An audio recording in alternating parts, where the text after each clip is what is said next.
اللهم أنت الرجاء ومنك العطاء وإليك الدعاء.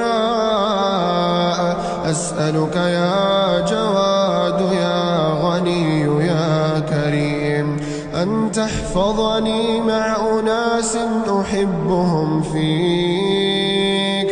اللهم في الجنة أسكنني وأسكنهم، وعن النار أبعدني وأبعدهم، ومن رزقك الحلال رزقني ورزقهم، ومن العافية زدني وزدهم، وبمغفرتك اغفر لي واغفر لهم، وبرحمتك ارحمني وارحمهم يا سميع الدعاء.